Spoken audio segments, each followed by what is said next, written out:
at one point, and I'd like to say maybe 3 or 4 years ago, there seemed to be a bit of a change. And for the first time, I was able to talk to marketers about an idea that actually started digitally or even in the broadcast world. And this might have been a marketer that wouldn't have even used magazines in the past.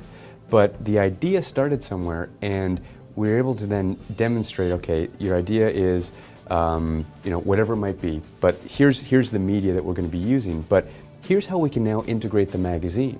So for the first time, an idea starting from digital, creating a reason to bring magazines into a marketing plan where it may not have been on a marketing plan for 20 years, say 10 years.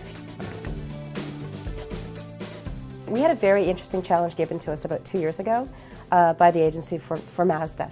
And the challenge was very challenging for a magazine publishing company because magazines weren't on the plan. And what we did know, though, is we started from the premise of, they knew who their audience was. They knew that they were after tech-savvy, music-loving, young adults in Canada. And we didn't lead with print creative. What we actually did was we created an iPhone app. And we created an iPhone app called Concert Quest that was a venue concert music finder for across Canada. It was actually the first branded iPhone app in Canada. And the way that we promoted it, because you can't build an app and just have it live out there by itself, it needed traffic to drive to it. So we utilized custom Z-fold executions off the covers of selected magazines to showcase what it was and to drive to it. So it was using our audiences first, using the magazines in a promotional aspect, driving to this microsite digital execution and an iPhone app. One example I like to talk about is the Penfolds example, the integrated program we developed for Penfolds. What they really wanted to do was, align themselves in a very relevant fashion with food. And we thought, well, there's a great opportunity through our food issue, which is En Route's largest issue, and really take it a step further. And we did that by way of taking some of the award-winning restaurants of years past and asking the chefs at these restaurants to marry up a signature dish with one of the Penfolds wines.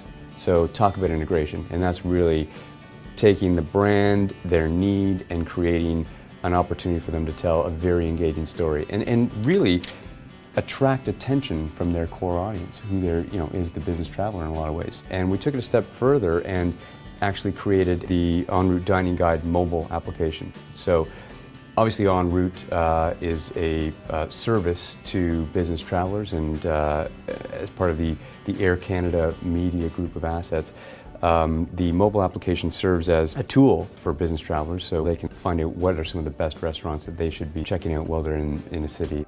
So this can be downloaded on BlackBerry or iPhone, and we've generated thousands of downloads, and we continue to generate downloads daily to this tool. So what that's done is it started from a magazine execution whereby now Penfolds has an opportunity to have an ongoing dialogue with a key customer. It is exactly all about the idea. There is nothing without the idea. It's the idea that counts. How you execute it is executional. It's almost secondary. And the ideas always have to revolve around connecting the consumer to the advertiser. Again, I used the word in a meaningful way before, but it means that the consumer feels that they're getting some value from that message, from that contest, from that information, and the advertiser gets some successful results. Barbie turned 50 in 2010. Barbie is not only a doll, but she's a fashion icon and brings back lots and lots of memories for lots and lots of people, old and young. So in partnership with the Elle Canada brand, we actually created, it was an insert, but it was an Elle cover called All Dolled Up with Barbie as our cover girl. And the whole piece was around having participants in the Toronto Fashion Incubator program create Barbie's little black dress. People could go online and play a game, like the paper dolls. So they could pick their Barbie, they could pick their little black dress, they could pick accessories, and they could create their own online Barbie to play with. And we had lots of hits on that one. It was followed up with a poly bag that allowed them, called All Dolled Up. It was our first pink poly bag on Elle Canada. And it invited them to enter the Barbie Little Black Dress contest. So again, they'd go online, and it was their chance to play with Barbie, again, to submit some of their memories around playing with Barbie, and they had their chance to win their own little custom little black dress. We went to Mattel and said, let's do this. And it's created an ongoing partnership that we're all really happy with, because it's fun. And the Barbie sales have gone up. They're above expectations in terms of sales. You can't necessarily connect it directly to this, but Mattel has confirmed that in terms of sort of a global halo on the brand, it's really enhanced it. Everything does stem from the magazines. It stems from the magazine brands. It stems from the magazine audiences. It stems from their integrity. It stems from their voice. And what we really try to do is to create custom advertiser programs and to be that consumer fronting voice for that advertiser, so that we really do speak in that particular magazine's, I guess, voice.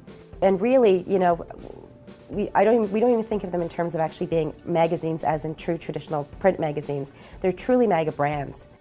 And you know, something like a Maclean's, that brand lives with its integrity, with its voice in every medium execution that it lives under. So whether it's digital, whether it's mobile, whether it's the printed piece itself, it all carries the same mega brand with it.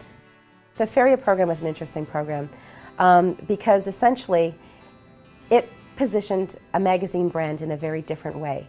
What we did was we started with social media. We started with street scouting. We started with street teams. We started with something grassroots. So we sent a photographer out into the streets of Vancouver and Toronto to walk around and spot consumers who had Feria hair. So we found 800 of those, not on the streets, but also through our website. We solicited input. And we had women from all over Canada sending us in their photo. And the prize wasn't a monetary dollar prize. The prize was being featured in the magazine in a Feria ad. So we used Facebook, we used a microsite, we used promotional ads that ran in magazine, and then the actual prize for that contest was a professional photo shoot and being featured in a Feria ad, in our magazines, and on the Feria packaging.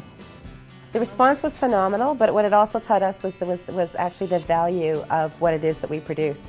You know, because we work in it every day, it never had really occurred to us that a massive grand prize would be featured in a magazine. Our readers have passion points, that's why they connect to us. And we have passion about connecting those readers with our advertisers in ways that are fun. So as soon as you have passion, it's a lot easier to share your idea and share it with the people that might make the decisions and, if you will, sell the idea, because you actually really believe in it.